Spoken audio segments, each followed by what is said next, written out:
amateurs d'hommes araignées, bienvenue pour la critique de Spider-Man New Generation que j'ai eu la chance, oh merci Dieu, de voir en version originale sous-titrée parce que mon anglais est dégueulasse, heureusement qu'il y a les sous-titres, parce que la VF, il faut la boycotter. Je sais qu'elle sert juste à vendre, parce que voilà, pour certaines personnes, les films d'animation, c'est pas à prendre au sérieux, voilà, c'est du dessin animé, donc voilà.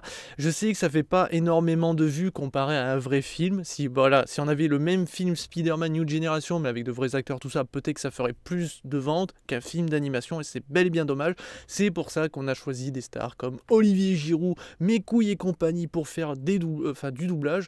Mais le problème, c'est que ça donne une mauvaise image du métier du comédien de doublage, ce qui est vraiment dégueulasse parce qu'il y a de vrais très très bons doubleurs français qui auraient donné leur voix et ça aurait donné un cachet supplémentaire à ce film d'animation. Et en plus, derrière, comment tu veux prendre un film d'animation sérieux si tu mets Olivier Giroud en voix de méchant, quoi. Voilà, donc on en est là. Donc je vous invite à boycotter la VF, mais je sais que tout le monde ne supporte pas de lire les sous-titres, tout le monde ne parle pas parfaitement anglais. Donc si vous pouvez la voir en VF, n'hésitez quand même pas parce que le film est juste de qualité. Au niveau du réalisateur, eh bien, il y en a trois. Nous avons Peter Ramsey, nous avons Bob Percy Shetty, qui a travaillé entre autres sur Le Chapeauté, si je ne m'abuse, et nous avons Rodney Rodman. Trois bonhommes qui nous offrent un putain de film d'animation qu'il est de qualité, avec une charte graphique assez intéressante, qui... Les premières minutes peuvent un petit peu être déstabilisantes pour ceux qui ont l'habitude de regarder des films d'animation qui en général sont, si vous les regardez, sont tous assez basiques, ils sont très lisses en général, alors que là c'est assez spécial, mais en fait, plus on passe les minutes, plus l'œil s'y habitue, je trouve, en tout cas notre cerveau, et ce qui fait que du coup, toute l'histoire prend un cachet supplémentaire avec cette charte graphique. Moi, je trouve que ça fonctionne du feu de Dieu et ça serait dommage de passer à côté puisque c'est assez innovant dans les films d'animation habituels. Donc pour moi, c'est un véritable coup de cœur. Et en plus de ça, donc moi, comme j'ai vu en version originale, j'ai eu la chance d'avoir des voix juste sublimes pour tous les personnages que nous allons voir parce qu'il y en a un paquet. Alors pour l'histoire, alors je ne vais pas spoil les méchants que vous allez découvrir pour une simple et bonne raison, c'est que je trouve que c'est un peu dommage de savoir déjà quel méchant on va croiser, même si c'est que quelques minutes ou plus d'heures. Donc je vous laisse vraiment découvrir, mais sachez juste que en fait on va suivre Miles Morales, le jeune, très très jeune, puisque en fait il a les pouvoirs de Spider-Man. On dit pas plus, et en fait il apprend à les maîtriser petit à petit, on va dire, donc un peu comme un jeune adolescent qui découvre sa sexualité. Et on va le suivre dans cette évolution, sauf que entre-temps, il y a eu une histoire qui fait que d'autres Spider-Man, d'autres univers vont tomber dans le même univers que Morales, et donc ils vont s'allier, si on peut dire, pour combattre le mal, ce qui va nous permettre de découvrir Spider-Man est lié au multi-univers de Marvel. Ce n'est pas juste une histoire parallèle écrite pour le plaisir, non, c'est une réalité dans les comics, ça existait déjà bel et bien. Donc on va découvrir plusieurs genres de Spider-Man, qu'ils soient humains ou non, de plusieurs sexes, ce qui fait plaisir aussi, donc ça permet de mettre aussi les héroïnes en avant, et aussi de plusieurs styles, parce qu'il il y a un petit côté sombre dans certains Spider-Man, alors quand je dis sombre, ça c'est pas des mauvais, mais voilà, il y a plein de délires, et ce qui permet d'avoir des situations assez sympathiques, assez comiques, assez tendues par moments. En même temps, il faut savoir que tous ces Spider-Man, eux, maîtrisent largement leur pouvoir, alors que Morales, lui, pas du tout. Donc en même temps, il y a un côté aussi professeur, et ça va permettre aussi, comme nous, et Morales de découvrir l'étendue de ses pouvoirs, mais en même temps la face cachée de super-héros, parce qu'après tout, c'est Spider-Man, il tente de faire le bien, mais c'est pas toujours facile, et Morales va le découvrir comme nous on va le découvrir, et ça c'est fort intéressant, c'est en fait, on est comme Morales, on va évoluer dans ce film, on va apprendre au fur et à mesure, et ça, j'ai trouvé ça fort intéressant. Alors le film a aussi de l'humour.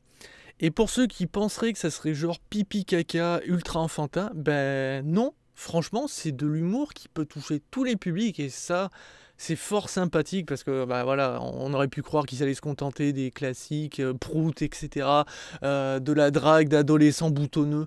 Eh ben pas du tout. Vraiment, ils ont proposé de l'humour qui peut parler à tout le monde et j'ai vraiment bien ri. J'ai passé un agréable moment. Le film est passé à une vitesse folle. D'ailleurs, j'ai même trouvé un poil trop court parce que bah ouais, ça passe super vite.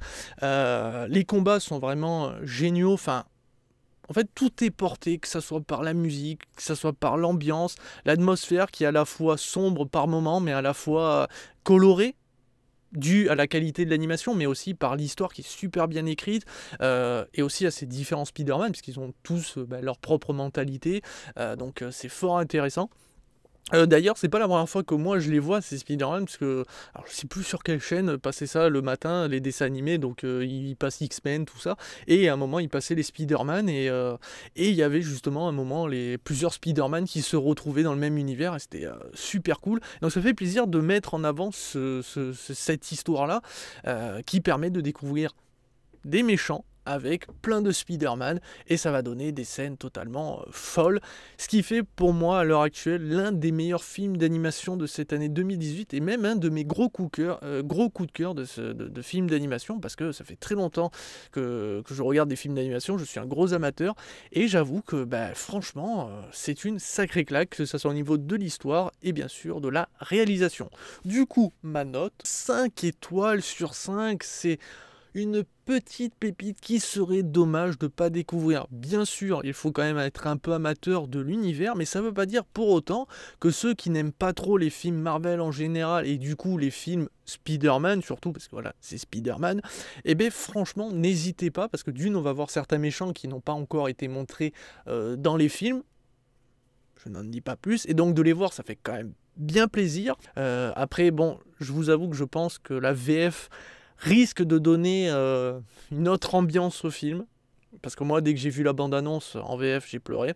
Donc voilà, maintenant, si vous ne supportez pas... Parce que c'est vrai qu'avec les sous-titres et l'action qui peut se dérouler, on voit des hommes araignées quand même, des hommes et des femmes araignées.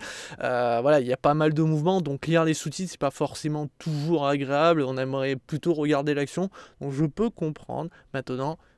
Voilà, si vous avez que la VF, n'hésitez pas quand même, et n'hésitez pas à me dire en commentaire ce que vous en avez pensé, parce que franchement, je pense que ce film mérite d'avoir du succès, parce que ça prouve que les films d'animation, ce n'est pas des films pour enfants, qu'on peut les prendre au sérieux, et qu'un jour, eh bien, on puisse mettre de vrais doubleurs derrière. Je sais qu'en vrai, il y a de vrais doubleurs qui ont travaillé sur les dessins animés, sur des films d'animation, mais c'est pour éviter qu'à chaque fois qu'il y a un film d'animation, ils se disent « Oh bah tiens, on va prendre un YouTuber, un footballeur juste pour faire la VF. » Non. On a de vrais comédiens de doublage, de vrais doubleurs professionnels de qualité, avec des voix juste sublimes, mémorables, qu'on connaît tous, qu'on a tous entendu au moins une fois dans notre vie, qui méritent de travailler dans de tels projets et qui porteraient pour moi, je pense, beaucoup plus le film que des stars à la con. Je suis désolé, je vois pas en quoi un Olivier Giroud va faire vendre. Non. Non, déjà qu'il est nul, la balle au pied, il est nul. Non mais voilà, alors, mais je prends lui, mais il y en a d'autres. Hein. Bon bref, j'en avais déjà parlé. Mais voilà, donc je pense que je vais m'arrêter là pour la critique. Je vais pas en dire plus, ça serait spoil, ça serait véritablement dommage. Sachez que l'histoire est vraiment très très intéressante. Il y a plein de méchants. Il y a plein de retournements de situation, enfin des retournements de situation, pas vraiment, le film est assez bien écrit pour que ça soit assez visible de se dire, bah tiens, il va se passer ça et ça, mais franchement, si on rentre bien dedans... Voilà, je vous invite à découvrir Spider-Man New Generation, et je vous dis à très très bientôt, et certainement mercredi qui arrive pour le gros film de Monsieur Peter Jackson, que j'attends énormément vu la gueule des bandes annonces. Je pense que ça va être jouissif visuellement. Bref, en attendant, merde, j'allais dire prenez soin de vous, mais c'est déjà connu, donc je vous dirai juste à très très vite. Ciao ciao.